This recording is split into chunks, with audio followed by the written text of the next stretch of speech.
Kris Aquino shows her skinny legs, celebrates Halloween with sons. Kris Aquino, ganyan kapayat my legs. That's why I need physical therapy. Kris Aquino updates her followers about her physical therapy sessions, celebrates Halloween with sons Joshua and Bimby Aquino. Patuloy na lumalaban si Kris Aquino para sa kanyang kalusugan, ayon sa kaibigan nito na si dating entertainment editor Dindo Balares. Sa Instagram nitong nakaraang October 25, 2024, ibinahagi ni Dindo na sa kabila ng health issues ni Kris, naisip pa raw ng dating actress host na sumali sa relief operations para sa mga biktima ng Bagyong Christine. Nagbigay din ng update si Dindo na nakonfine si Kris sa Makati Medical Center para sa panibagong procedure para sa iba't ibang autoimmune diseases nito. Kwento ni Dindo published as is sa mga pagkakataong tinatamaan ako ng melancholia nitong mga nakaraang araw, dahil sa Bagyong Christine laging nagkakataon na kumo-contact si Kris Aquino. You know Chrissy, kahit may mga pansariling pinagdadaanan napakabilis makatunog kung kailangan mong magtanggol ng mga kalawang sa panga at ngala-ngala. Matagal-tagal na akong dito matawa ng napakalakas, ngayong umaga lang uli. Ang pagtawag, para ipaalam na papasok siya ngayong gabi sa Makati Medical Center for another procedure. Nakakagilty na siya na nga ang kailangang pasayahin, siya pa ang umaliw. Paano ba naman, gustong sumali sa relief operations? Dapat nga siyang sumailalim sa operation sa Makati Med. Mahaba ang kwentuhan namin, at ikukwento ko rin para sa kanyang followers. Pakiabangan po, nakatulog daw siyang mabuti kaya nagpadala ng photo. Yes. Latest photo niya ito. Kris Aquino, ganyan kapayat my legs.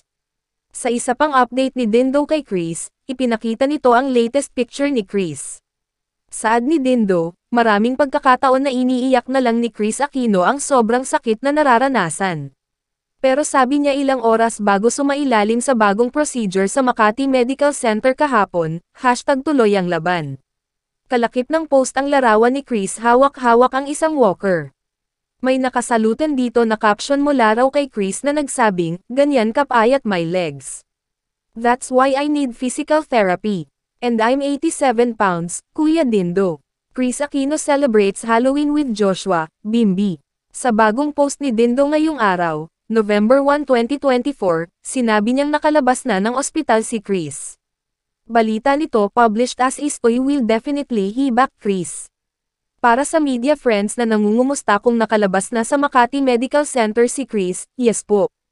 Katunayan, may story post na siya sa IG, may message siya sa kanyang followers bago sumailalim sa procedure last weekend na sadyang ngayon ko lang ilalabas. Please say that, please let me get my health okay and the matulungin Kris will definitely be back. I just need to start working para may pang-share. Kasi nga excited makisali sa relief. Kung minsan, natatagalan bago ko ma-process ang thinking ni Kris. Gaya ng kagustuhan niyang makapagtrabaho uli. I don't want sadness for my followers. Because I want them to continue praying. We all need to have faith although, Kuya Dindo aamin ako sa sobrang sakit there are moments I really can't help but cry. I remind myself though, I'm allowed because I'm still human. #tuloy ang laban, Chrissy. May sarili namang Instagram story si Kris na nasa kama, katabi ang mga anak na sina Joshua Aquino at Bimby Aquino na naka-Halloween costume. Sabi ni Kris, I will love their two boys the rest of my life. My favorite M&Ms. Nitong nakaraang October 20, 2024, masayang ibinalita ni Kris sa kanyang mga followers na cancer-free na siya.